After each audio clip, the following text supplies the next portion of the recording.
성경 히브리서 12장에 있는 말씀입니다. 1절과 2절을 우리 같이 읽도록 하겠습니다. 이러므로 우리에게 구름같이 둘러싼 허다한 정인들이 있으니 모든 무거운 것과 얽매이기 쉬운 죄를 벗어버리고 인내로서 우리 앞에 당한 경주를 하며 믿음의 주여 또 온전하게 하시는 이인 예수를 바라보자.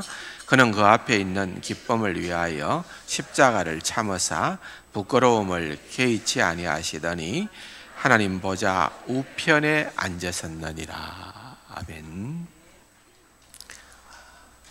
소리 높여 찬양하시느라고 수고가 아주 많았습니다. 듣는 우리들에게는 큰 은혜의 시간이고 감사합니다. 찬양대에 수고하시는 여러분들에게도 참 감사드리고요.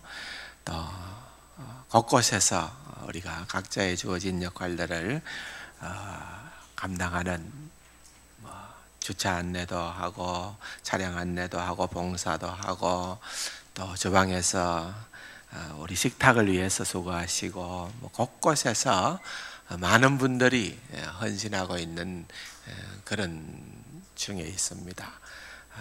늘 감사하고 사랑의 좋은 격려와 교제들도 나누어 주시기를 부탁을 드립니다. 신앙생활을 시작을 하시는 분들에게도 아주 유용하리라고 생각을 하고 또 신앙생활을 또 오래 하신 분들도 다시 기초를 다시 한 번 더 다지는 그런 의미에서 가장 확실한 그러한 근거가 되는 부분이 바로 사도신경의 내용 12조항들이죠. 우리의 신앙 고백 12조항에 대한 부분들을 다시 한번 점검해 보는 것은 대단히 유용을 합니다. 하나님은 이런 하나님임을 내가 믿습니다. 예수 그리스도는 이러한 예수 그리스도임을 믿습니다. 성령님, 또 교회, 또 이렇게 12가지 조항으로만 전체적인 우리의 믿음을 고백하는 것, 그것이 바로 매주일 우리가 사도신경으로 신앙 고백하는 그 고백의 중심 내용입니다. 그 가운데에 가장 핵심이라고 할 수도 있고 가장 중요하다고도 할 수 있고 가장 많은 분량을 차지하는 것이 두 번째부터 일곱 번째까지 예수님에 대한 부분입니다. 예수님은 어떤 분이신가? 핵심은 그분은 우리의 중보자 되신다는 거죠. 또 그분은 우리의 구원자 되신다. 구원자 되시는 예수 그리스도다 하는 부분이고요. 그분이 우리의 중보자요, 그분이 우리의 구원자이시라고 한다면은 그분이 과연 어떤 일을 하셨는가 하는 것이 바로 그 다음 이제 셋째, 넷째, 다섯, 여섯, 일곱 번 이렇게 고백하는 내용의 핵심 부분들입니다. 지난 주일은 그러한 예수님의 사역 가운데에서 낮아지신 예수님, 얼마나 낮아졌습니까? 하나님이신 그분께서 우리를 구원하시고자 인간의 몸을 입으시고 이 땅까지 내려오신 낮아지신 예수님. 그리고 얼마나 낮아졌습니까?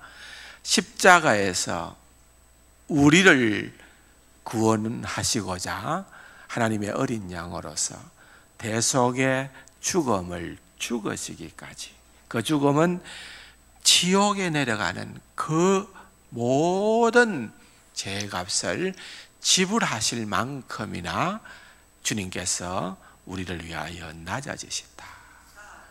그 낮아지심의 예수님. 오늘 우리가 다섯 번째에서 일곱 번째까지 생각하는 내용은 그것은 높아지신 예수님, 높아지신 예수님. 그 예수님의 높아지심은 어떤 내용이냐? 첫 번째로는 죽음에서 사흘 만에 부활하신 예수 그리스도를 내가 믿습니다. 부활의 주님입니다. 높아지심의 첫 번째는 부활입니다. 부활하신 이후에 주님은 때가 되어 이제 하늘에 오르시어 하나님 보좌 우편에 앉아 계신 성천하신 예수님입니다. 그걸로 끝나는 것이 아니라 높아지신 예수님은 또 때가 되면은 심판하러 이 땅에 다시 오실 예수님을 내가 믿습니다. 그래서 높아지심의 주님에 대해서 우리가 딱 세 가지로 정리를 사도신경은 하고 있습니다. 뭡니까? 부활, 성천, 재림. 부활, 성천, 재림. 다 이해하시겠죠? 내가 주님이 어떤 분인가, 그분이 하신 일은 무엇이고 또 남은 사역은 무엇인가 라고 할 때에 우리가 이런 그림을 그려야 됩니다. 성경에서 말하는 우리 주님은 낮아지신 예수님 뿐만 아니라 이제 주님은 높아지신 주님입니다. 높아지신 주님.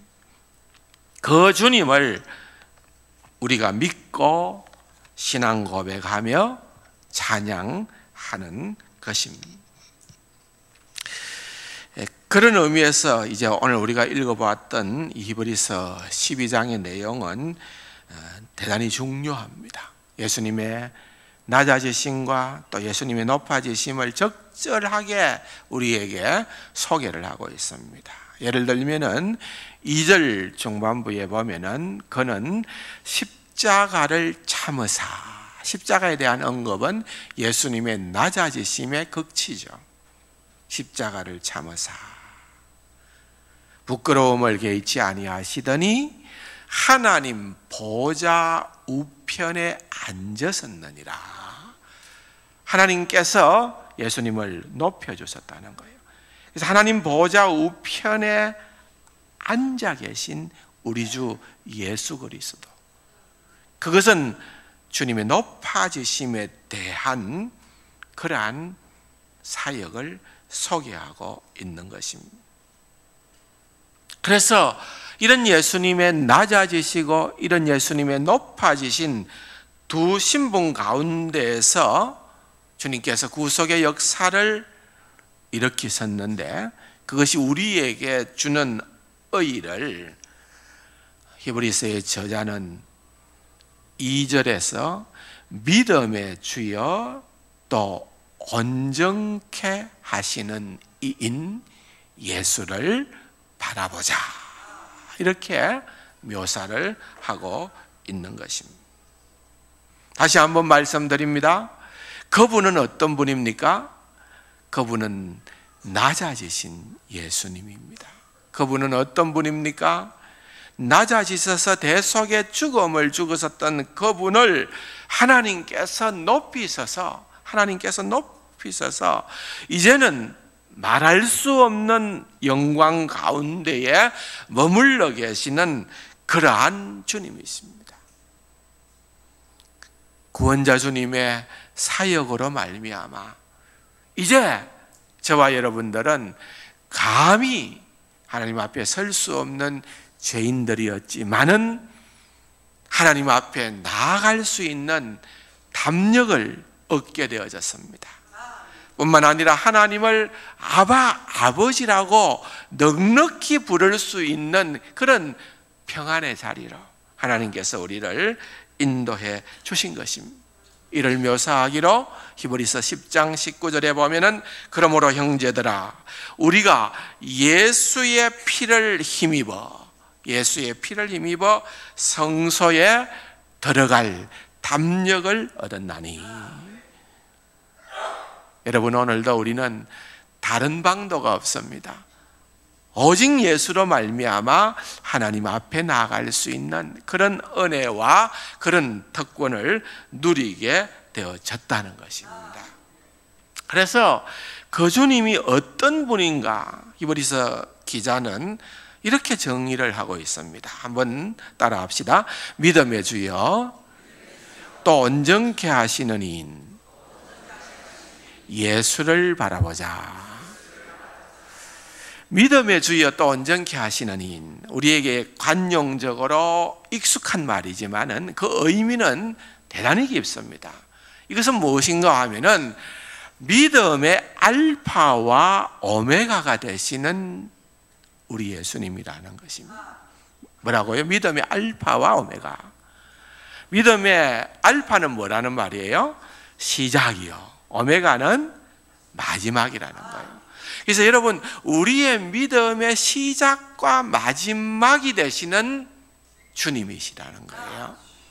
그래서 여기에 사실은 믿음의 주요라고 그렇게 번역을 했습니다마는, 주라는 단어, 우리에게 익숙한 이 주라는 이 단어가 원래는 대부분의 헬라 말에서는 큐리오스라는 단어를 씁니다.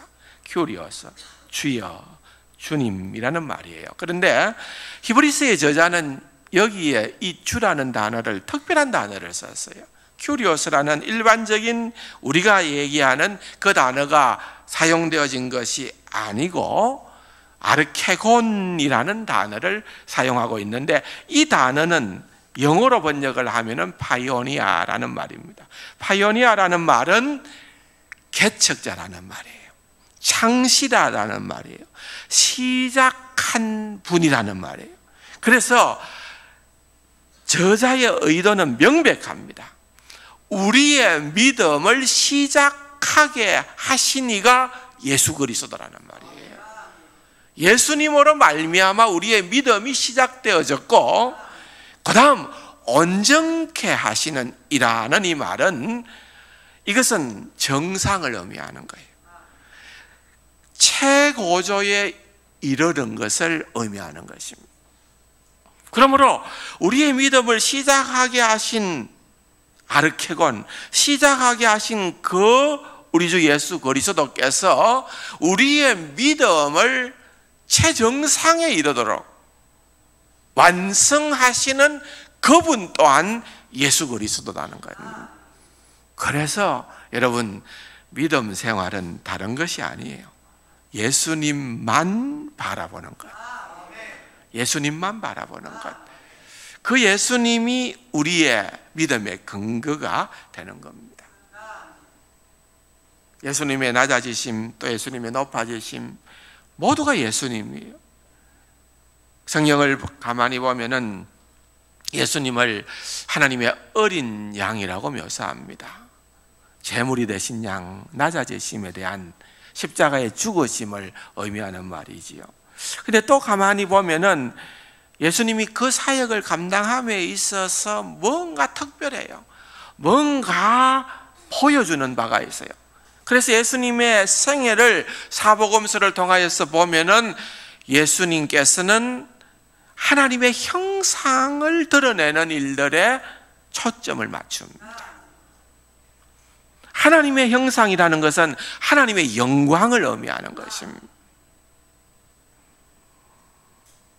공생애를 시작을 하면서 3번의 사탄의 유혹을 받았을 때에 주님께서는 절대적으로 하나님의 말씀을 신뢰하고 그 말씀을 의지함으로 말미암아서 사탄의 유혹을 물리쳤습니다.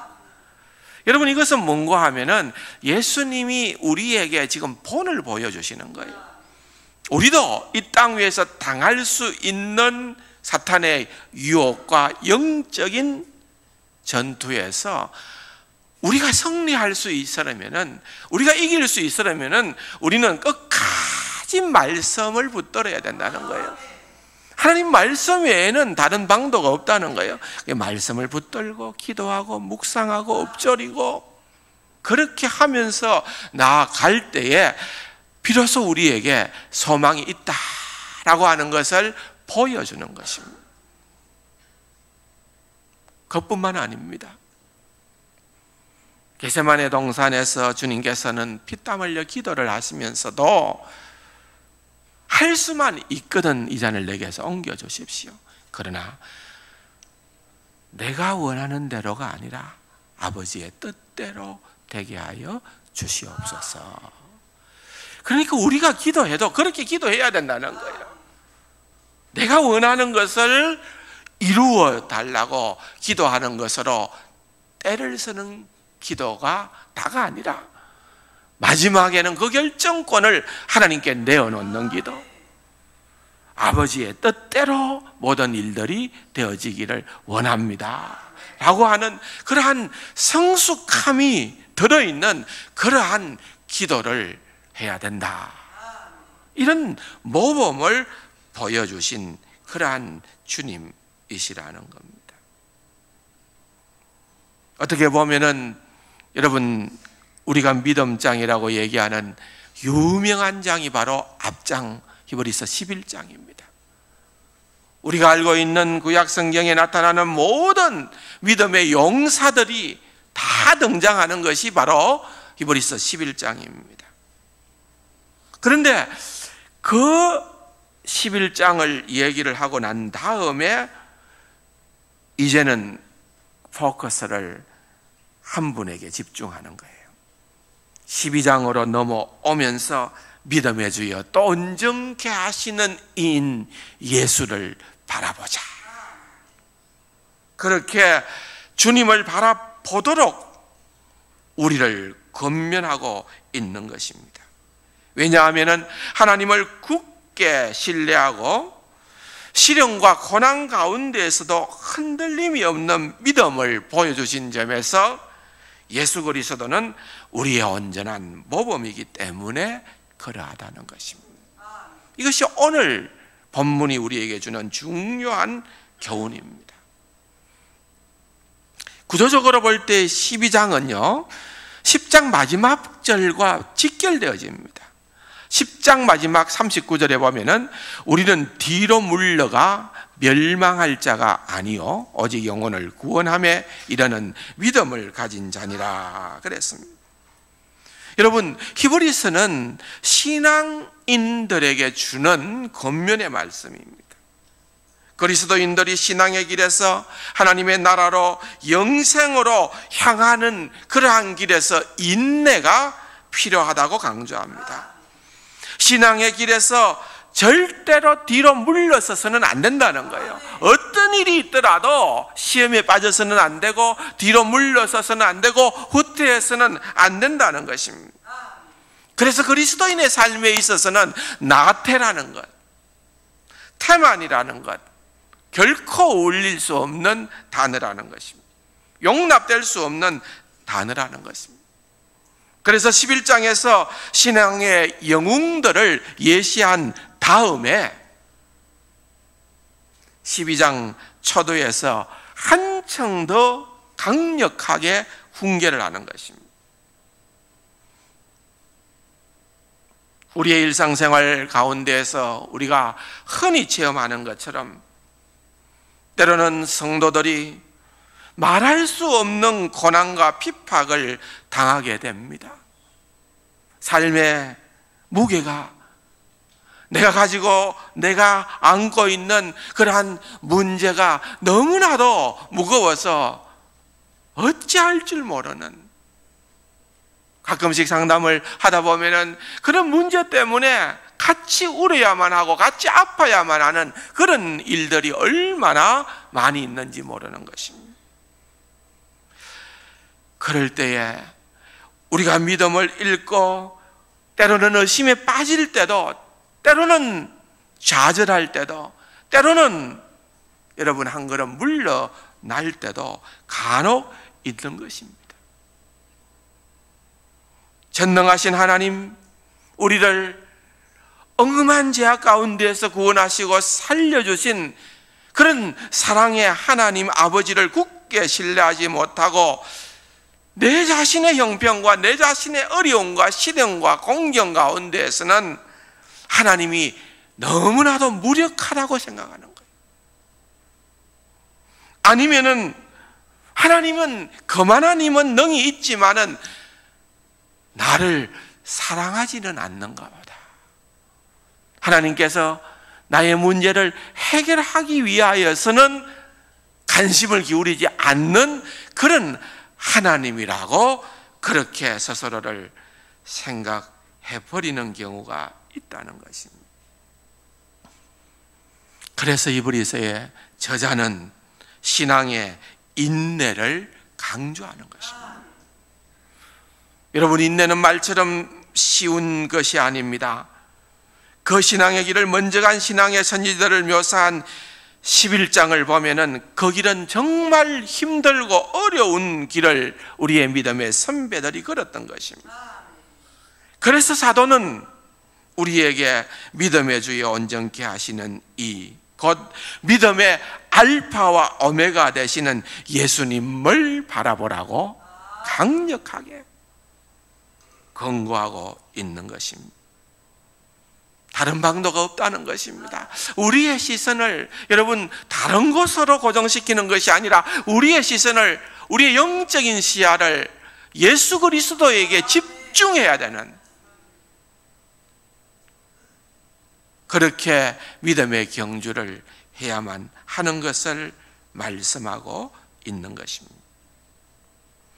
따라서 우리 주님께서 이러한 신앙의 경주를 위하여서 구체적인 모범을 보여주시면서 히브리서의 저자는 우리에게 조언을 하고 있는 것입니다. 높아지신 예수님을 바라보면서 우리가 어떻게 하면 신앙의 경주를 잘할 수 있을까요? 오늘 우리가 읽어본 본문을 통하여서 보면은 모든 무거운 것과 얼매이기 쉬운 죄, 그러니까 우리가 경주를 하려면은 가벼워야 되잖아요. 가벼워야 돼요. 그래서 훌훌 털어내야 된다는 거예요. 벗어버려야 된다는 것입니다. 한번 따라합시다. 벗어버리자. 여러분, 우리가 좀 놓아야 되는 것들이 있는데, 우리가 좀 떼내야 되는 것이 있는데, 이게 너무 내게는 매력적인 거예요. 근데 여러분, 그것도 하면서 신앙생활을, 신앙의 경주를 잘 할 방법은 없습니다. 여러분, 어떻게 하면 좀 벗어버릴 수 있을까요? 주님을 묵상을 깊이 해보십시오. 우리 주님께서 얼마나 많은 것을 내려놓았는가. 하늘의 영광과 그 보좌와 주님께서 누리시는 그 엄청난 것들을 전부 다 벗어버리고 주님의 낮아지심, 이 주님의 낮아지심이 결정적입니다. 그 낮아지심을 묵상을 하면은 주님도 이렇게 다 내려놓았는데 하물며 내가 이까짓것, 내가 일시적이고 허무한 세상적인 이런 것들에 연연하면서 놓지 못하는 내 자신이 한없이 부끄러울 수밖에 없습니다. 하나님, 나를 불쌍히 여겨 주시옵소서. 내가 이것을 과감하게 내려놓는, 과감하게 벗어버릴 수 있는 그런 믿음의 담력을 허락하여 주시옵소서. 그렇게 할 수가 있게 된다는 것입니다. 우리가 자꾸만 우리의 시선이 세상의 안목, 육신적인 욕망, 세상의 염려, 세상의 부귀와 영광, 무엇보다도 우리의 정욕에 자꾸만 내 자신이 붙들려서 살아간다고 하면은 여러분, 답이 없는 거예요. 내 개인적인 생활, 가정생활, 교회생활 가운데에서 여러분, 이렇게 벗어버려야 되는 것들, 벗어버려야 될 무거운 짐들을, 또한 얼매기 쉬운 죄를 벗어버려야 돼요. 두 번째로 한번 따라합시다. 주님의 인내를 본받아야 된다. 여러분, 특별히 오늘 본문에서 주님을 바라보라 할 때에 그 바라봄의 핵심 내용은, 주님을 바라볼 때 주님이 얼마나 인내하셨는가를 바라보라는 의미가 깊습니다. 주님께서 이 땅에서 고난과 치욕을 받았기 때문에 영광을 얻은 것입니다. 보십시오. 2절에 보면은 그는 그 앞에 있는 기쁨을 위하여 십자가를 참으사 부끄러움을 개의치 아니하시더니 하나님 보좌 우편에 앉으셨느니라. 그래서 그런 고난을 통과하여서 높아지신 주님을 우리가 바라보게 될 때에, 여러분, 주님이 인내하신 것처럼 우리도 이 땅에서의 삶이, 신앙의 삶은 결국 인내를 얼마나 잘 하느냐. 내 기분대로 하는 것 아니고,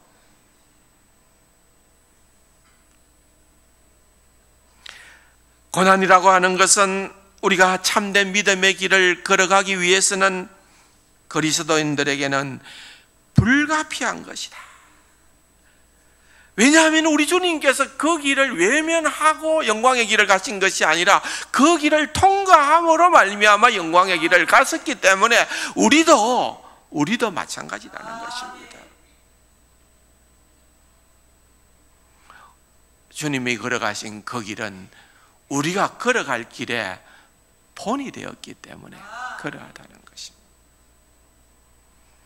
사랑하는 성도 여러분, 그러므로 때때로 우리는 우리의 삶이 지치고 피곤하고 힘이 들더라도 주님의 모범을 기억하며 인내로서 믿음의 경주를, 신앙의 싸움을 싸워가는 그러한 은혜가 있어야 될 줄로 믿습니다.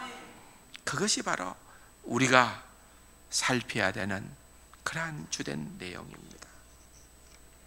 마지막으로 교리문답을 통하여서 높아지신 예수님에 대한 사역을 잠깐만 한번 정리를 하겠습니다. 첫 번째, 예수님의 사역은 여러분들이 놓치지 말아야 되는 것은 반드시 낮아지심과 높아지심이 같이 있다. 그 낮아지심은 십자가를 생각할 수 있고, 높아지심은 그 출발점을 부활에 둔다는 거죠. 부활, 성천, 재림, 이렇게 여러분들이 생각을 해야 됩니다. 그러므로 예수 그리스도의 대속의 죽음도 부활이 없다면 그 의미가 소멸되는 것입니다. 굉장히 중요한, 굉장히 우리에게 소망을 주는 그러한 주제가 바로 예수님의 높아지심에 대한 주제인 것입니다. 그래서 웨스트민스터 대교리 문답에서는 부활의 일을 이렇게 설명합니다. 자신이 하나님의 아들이신과 하나님의 공의를 만족시킨 것과 사망 및 사망의 권세를 가진 자를 이기신 것과, 그래서 산자와 죽은 자의 주가 되심을 친히 선포하셨다. 이렇게 부활의 의미를 높아지심으로 소개를 하고 있습니다. 바울의 표현으로 달리 말하자면은 부활은 우리 주 예수 그리스도께서 하나님의 아들이심을 능력 있게 선포한 사건입니다. 또 하이델베르크 교리 문답에서는 그리스도의 부활이 우리에게 주는 세 가지 유익을 소개하고 있습니다. 45문답에 보면은 첫째, 부활로서 죽음을 이기시고 죽음으로 얻으신 의에 우리가 참여하게 된다는 것입니다. 둘째로, 그의 능력으로 우리도 새 생명으로 살게 된다는 것입니다. 셋째, 우리의 장래의 영광스러운 부활을 확실하게 보증해 주는 것입니다. 여러분, 주님께서 부활하신 것은 그 부활 자체도 의미가 있지만은 우리의 장래의 영광스러운 생명의 부활의 보증이다. 여러분 믿습니까? 이게 진짜 소망입니다. 여러분, 주님의 부활은요, 그냥 사람이 죽은 상태에서 살았다가 죽는 경우가, 여러분 구약 성경이나 신약 성경에 보면은 여러 차례 나오잖아요. 그 부활이라고, 그런 부활을 얘기하는 것이 아니라 죄의 권세를, 사탄의 권세를 완전히 멸하셨던 그 부활입니다. 그렇기 때문에 이것은 우리에게 영원한 생명으로 인도하시는 부활이에요. 그래서 예수님 자신을 위한 부활이 아니에요. 우리를 위한. 예수님께서 그 길을 걸어가심으로 우리가 고백하기로 우리가 믿는 것은 그 부활이 나의 부활임을 믿습니다. 그 부활은 영원한 생명을 주시는 그러한 부활임을 믿습니다. 여러분, 얼마나 그 의미가 우리에게는 소망인지 모르는 것입니다. 사랑하는 성도 여러분, 잘 이해는 안 되겠지만은요, 여러분, 이 부활의 사건은 이해의 문제는 분명히 아닙니다. 그래서 C.S. 루이스와 같은 사람은 이 부활의 사건을 가지고서 우리가 부활을 믿는 것은 그것이 완전히 이해했기 때문에 믿는 것은 아니다. 우리가 완전히 이해할 수 있는 그런 사건이 아니라는 거예요. 그러나 일단 그것을, 이 부활을 우리가 제대로만 붙들고 나면은 이제 다른 모든 것을 제대로, 다시 말하면 기독교의 진리를, 우리의 믿음의 방도를 제대로 이해할 수 있게 된다는 것입니다. 예수 그리스도의 부활을 반드시 믿으라. 그러면은 하나님에 대하여, 세상에 대하여, 우리 자신에 대하여 확실히 깨닫게 되어질 것이다. 그러므로 여러분, 이 부활의 사건에 대해서만큼은 여러분 양보하지 마시기 바랍니다. 추워도 의심하지 마시기 바랍니다. 이것은 우리의 믿음의 새로운 지평을 여는 그러한 놀라운 길이라는 것을 여러분들이 꼭 믿으시기 바랍니다. 두 번째는 성천입니다. 성천. 높아지심은 성천과도 관련이 있다는 거죠. 왜냐하면 이 고백은요, 낮아지신 상태에서는 가리워져 있던 우리 주님의 영광과 위엄을 잘 드러냅니다. 아, 그분이 어떤 분인가? 그분은 영광스러운 하늘에 계신 분이고, 그분은 모든 위엄을 다 가지고 계신 그러한 분이시다, 그 말입니다. 종교개혁자였던 칼빈은 그 의의를, 성천의 의의를 이렇게 설명합니다. 첫째는 주께서 성천하심으로써 아담 때문에 닫혔던 천국 길이 열리게 되어졌다. 둘째는 믿음이 인정하는 바와 같이 그리스도께서 아버지와 함께 계셨다는 것은 우리에게 혜택이 됩니다. 손으로 만들지 않은 하늘 성소에 들어가신 그리스도께서 항상 우리의 예언자와 중보자로서 아버지 앞에 나타나시기 때문입니다. 셋째로 믿음은 그리스도의 힘을 깨달으며 그 힘에 우리의 힘과 능력과 보화와 또 지옥을 이긴 자랑이 있습니다. 그리스도께서는 매일 자기 백성에게 영적인 보화를 아낌없이 부어주십니다. 하늘에 가셨다, 상관이 없다가 아니고 하늘에 계심으로 말미암아 여전히 우리를 위하여 모든 역할을 감당하는 그러한 우리 주님이시다. 우리에게 하늘의 놀라운 기쁨과 영광을 누리고 맛볼 수 있도록 해주시는 그러한 주님이시다, 그 말입니다. 하이델베르크 교리문답에서도 동일한 관점에서 그리스도의 성천이 우리에게 주는 또한 세 가지 유익을 요약을 하면서 하늘에서 우리를 위해 성부 앞에서 강구하는 변호자, 대언자 되신 것과 더불어서 둘째와 셋째로는 그리스도와 연합으로 말미암아 확실한 보장, 머리 되신 그리스도께서 하늘에 오르신 것은 그 지체된 우리도 반드시 하늘로 이끄실 것을 보장하는 하늘에 있는 보장입니다. 뿐만 아니라 성령을 이 땅 위에 보내셔서 땅에 있는 우리에게도 그 보정을 주셔서 하늘나라의 가치를 알고 살아갈 수 있도록 해주신다. 그래서 이 성천이라는 것도 묵상을 하면은 여러분, 우리에게 얼마나 큰 높아지신 그리스도를 바라보는 중요한 특징이 되어지고 주님을 의지하고 믿게 되어진다는 것입니다. 마지막 예수님의 재림이죠. 재림. 안타깝게도 불신자들은 높아지신 그리스도의 영광과 위엄을 여전히 보지 못하고 인정하지 않습니다. 그죠? 안 믿는 사람은 주님을 인정하지 않는다는 거죠. 낮아지시든 높아지시든 상관이 없다는 거죠. 죄에서 돌이키지 않는 자들이 결국 우리 주님의 영광을 볼 때는 기쁨이 아니라 두려움에 사로잡히게 될 것입니다. 그러나 믿음 가운데에서 인내하고 선을 행하는 그리스도인들에게는 심판주로 다시 오실 예수 그리스도에 대한 고백은 정말 커다란 위로와 격려가 된다는 것입니다. 그래서 한번 따라합시다. 예수 그리스도께서 세상을 심판하기 위하여 다시 오실 것을 믿습니다. 아멘이십니까? 예수 그리스도께서 세상을 심판하기 위해서 다시 오실 것을 내가 믿습니다. 사도신경의 신앙 고백입니다. 따라서 이 신앙 고백은 이 땅에서 의롭고 경건하게 살아가려는 성도들에게는 너무나 소중한 진리의 약속입니다. 왜냐하면 하나님의 다스림을 거부하는 이 세상은 종종 선한 자가 고난을 당하고 악한 자가 오히려 득세하는 왜곡된 모습을 보여주고 있기 때문입니다.